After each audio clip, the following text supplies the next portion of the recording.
Bem-vindos ao Braviscast, o podcast oficial da Sociedade Brasileira de Retina e Vítreo. Olá, sejam bem-vindos ao Braviscast, podcast independente da Sociedade Brasileira de Retina e Vítreo.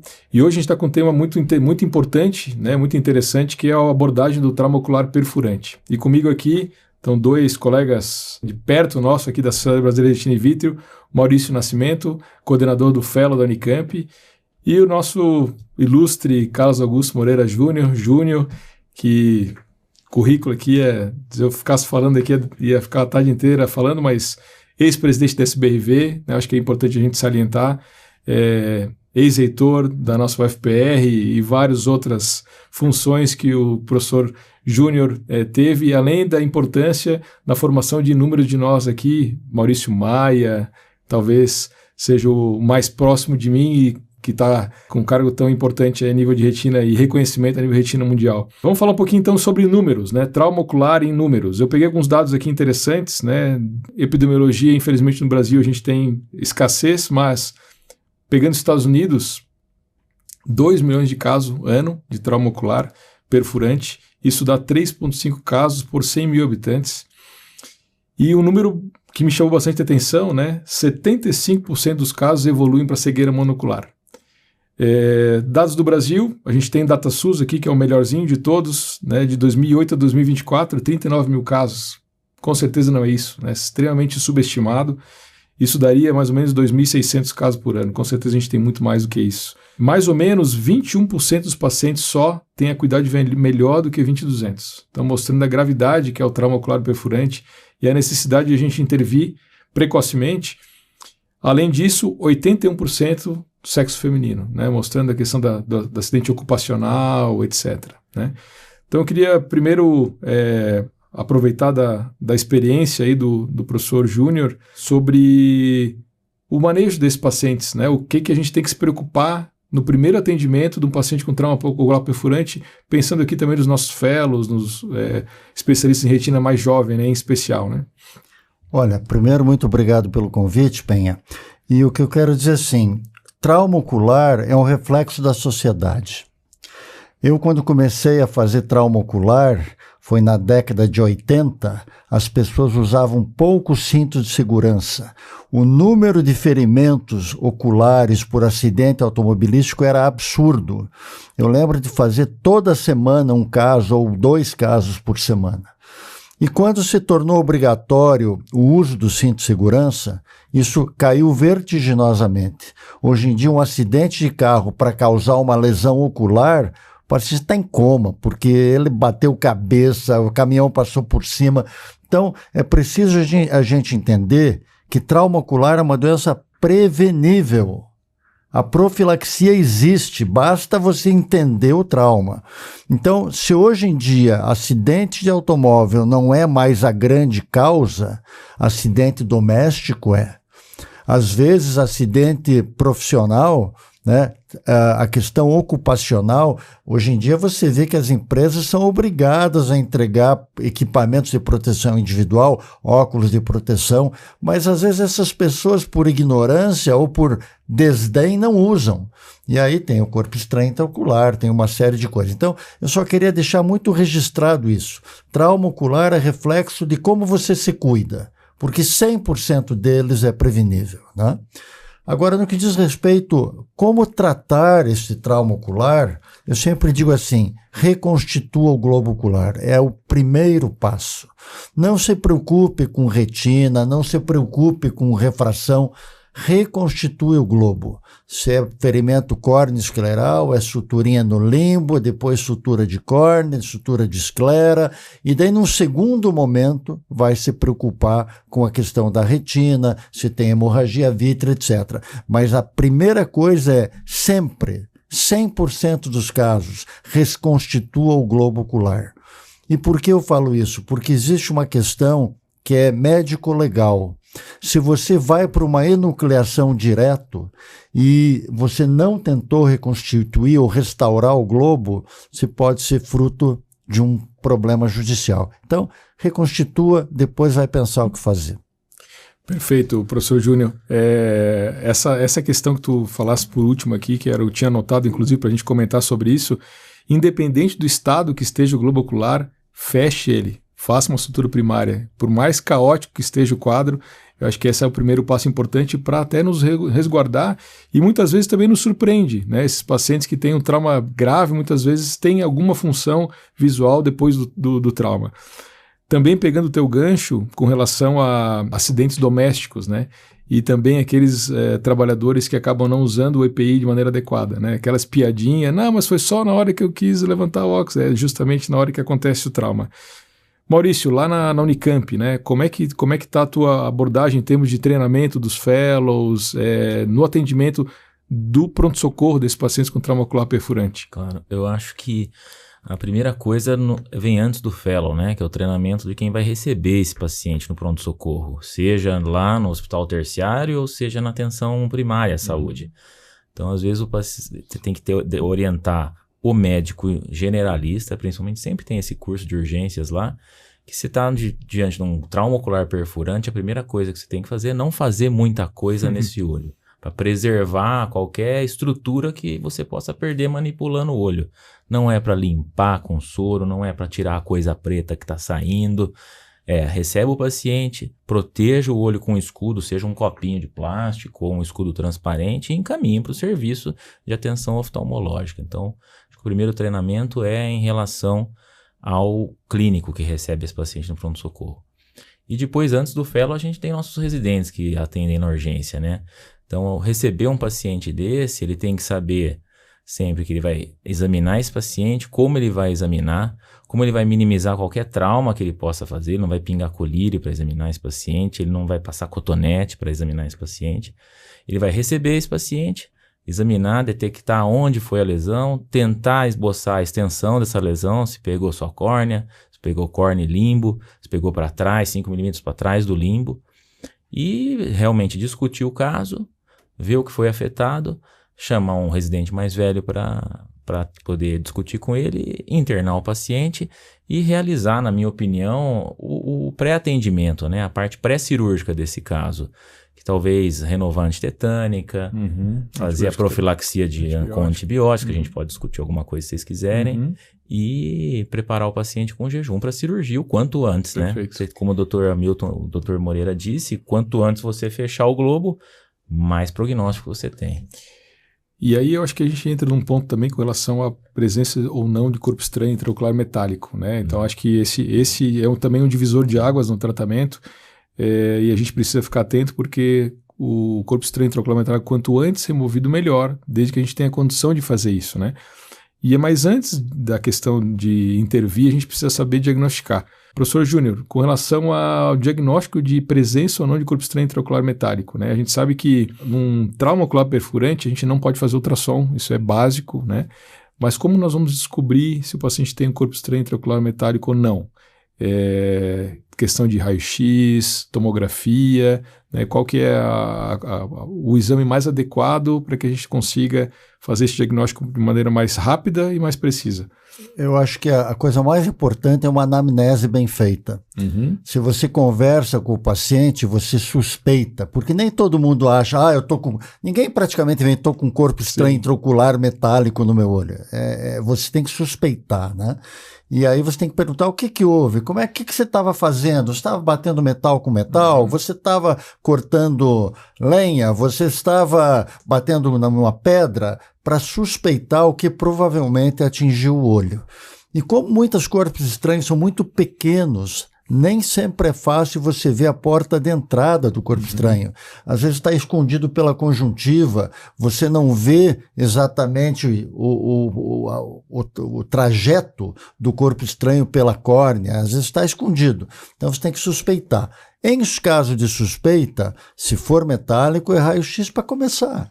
Faz um raio-x simples de órbita, vê o que tem. Se tem lá o corpo estranho, vai aparecer no raio-x. Se você quer localizar o corpo estranho, então a tomografia te ajuda bastante, né?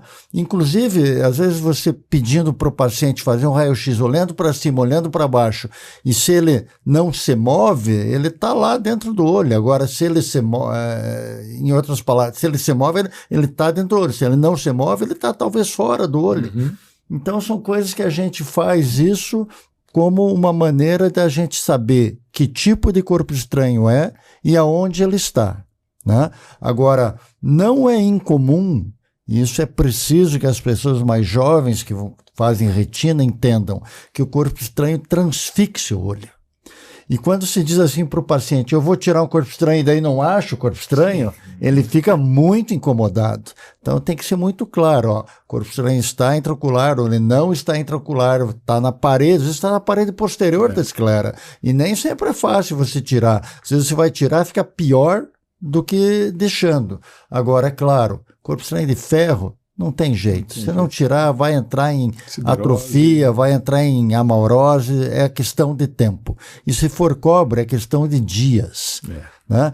Eu lembro de atender uma pessoa que estava cortando fio de cobre, entrou dentro do olho um pedacinho, faz uma chalcose, uma endoftalmite química, que se você não tratar rapidamente, perde o olho. E aí o senhor comentou um tema bastante importante, que são sinais de perfuração oculta, né? Então, Maurício, se tu puder dar algumas dicas aí para o pessoal mais novo, pensando nessa questão de, né, quais são os sinais que a gente vai, esse paciente aqui pode, além da anamnese bem feita, mas de dicas, né, no exame clínico, na lâmpada de Fender, que o paciente pode ter algum sinal de perfuração oculta. Muitas vezes, a perfuração ocular é feita com objetos de alta velocidade. Autosselantes. Exato. Lá na faculdade, o mais frequente é a roçadeira.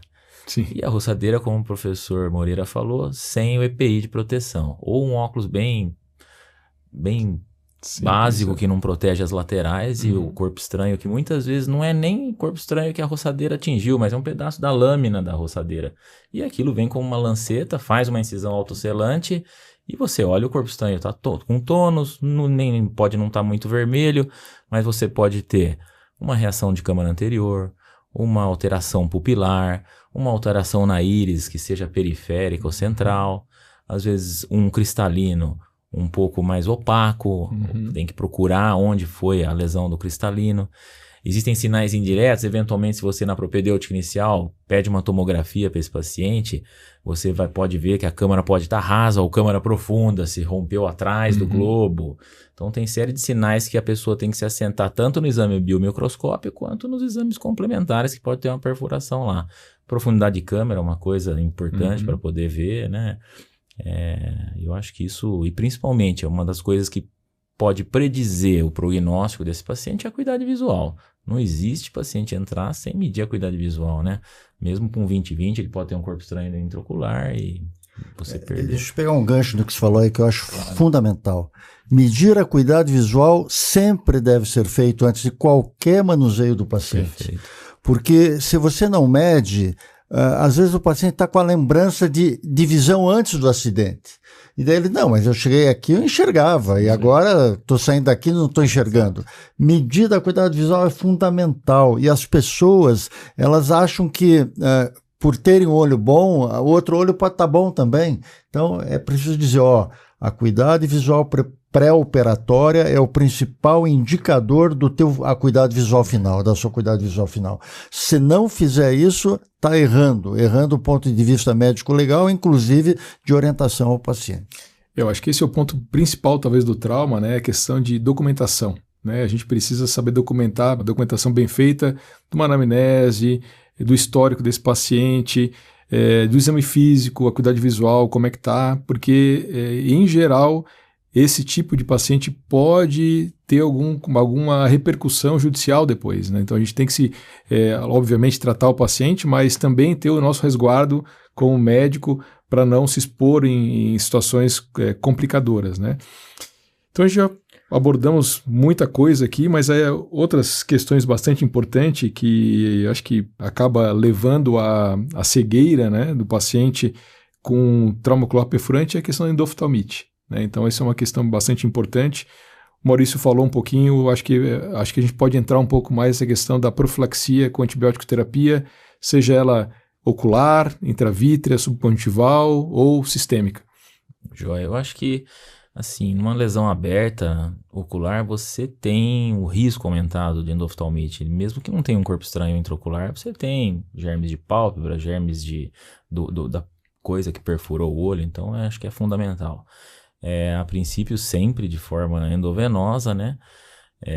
Eu acho que o estáfilo é o agente causador da maioria das infecções, então você não precisa fazer, na minha opinião, e a gente vê isso em estudos assim de revisão sistemática, que você não precisa colocar um Fortais e Vanco nesse paciente, né? Às vezes a eficácia do Fortais e Vanco é a mesma do que a gente faz, por exemplo, na faculdade, que seria um quefazol e uma quinolona.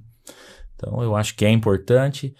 Vai ter nível, porque você tem uma quebra de barreira depois de uma perfuração ocular, então vai ter nível. Então, enquanto esse paciente está esperando a cirurgia, eu acho que é fundamental você começar a profilaxia já no pré-operatório. Eu acho que tem, além de tudo que o Maurício falou, algumas coisas assim da experiência, que eu vou contar um caso que marcou muito. Eu atendi um rapaz com 2 horas de evolução de um corpo estranho intraocular metálico. Ele chegou no hospital, eu estava operando, era meu dia de cirurgia, e aí, tem corpo estranho e tal, eu disse, traz aqui, eu opero já, tá? E tirei o corpo estranho e o cara tinha uma visão pré-operatória de 20/20, né? Porque o corpo estranho não atingiu mácula, saiu meio de lado e tal, não, tiro e tal, tudo certo. Tirei o corpo estranho, cheguei para ele, excepcional, tudo ótimo. E não fiz antibiótico. E no dia seguinte o cara com uma endoftalmite enorme, ele, doutor, o que o senhor fez que eu estou sem visão? E isso faz muitos anos, né? Não é preciso dizer que eu venho desde o século passado fazendo vitrectomia. E seguramente faz mais de 30 anos. E nós não tínhamos antibióticos ainda, de quinolonas de última geração e assim por diante. Então, até a época, ainda tinha gente que fazia gentamicina intraocular sem saber que tinha toxicidade, tóxico, né? Era tóxico. E eu lembro disso tão nitidamente, porque daí eu fui tratar a endoftalmite, mas até provar que não fui eu o causador da endoftalmite com a retirada do corpo estranho e dizer para ele que foi o corpo estranho que levou provavelmente a bactéria dentro do olho, teve um tempo. Graças a Deus o paciente ficou bom, mas podia não ter ficado. E aí a questão médico-legal teria se voltado contra mim. Mas, assim, de uma forma geral, o que o Maurício falou está absolutamente correto, mas lembrar que corpos estranhos são a maior causa de endoftalmite em trauma. 75% das endoftalmites em trauma são causadas por corpo estranho, metálico e não metálico. E você tem que desconfiar até de fungo, né? Agora, uma coisa é clara, se você tem endoftalmite pós-trauma, tem fibrina na câmara pra caramba, e você tem um corpo estranho, uma suspeita de corpo estranho, pode avisar para o paciente que é caso grave, risco de perda visual é alto, e entre com tudo que você tem direito. Ceftazidime, vancomicina, e se tiver que entrar com antifúngico, entra também, porque você pode perder o olho. Eu acho que lá a gente tem uma regra. Se tem sujeira, acidentes sujos, por exemplo, facão com terra, planta, entra com profilaxia antifúngica também. E lembrar, como o professor disse no começo, a cada 24 horas que você demora para fazer a sutura desse globo, para reconstituir a integridade e a impermeabilidade do globo, você ganha uma porcentagem a mais de endoftalmite pós-operatória, mesmo realizando o procedimento e a antibiótico profilaxia, né?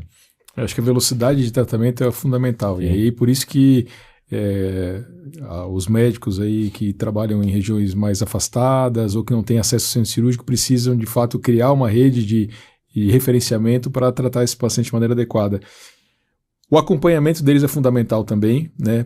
Trauma ocular com vegetal, né? Perfurante com vegetal, muitas vezes a endoftalmite fúngica pode vir depois, né? Então a gente precisa acompanhar esse paciente ao longo do tempo. E aqui é importante a gente também relembrar da história, né, com o surgimento das lentes intraoculares, né, por que surgiu as lentes intraoculares, de que material elas vieram de traumas oculares perfurantes na Segunda Guerra Mundial, com polimetilmetacrilato da viseira dos pilotos, né, de caça, e acabou vindo que aquele material era um material inerte e por isso acabou se utilizando como material primário na confecção das lentes intraoculares. Só curiosidade.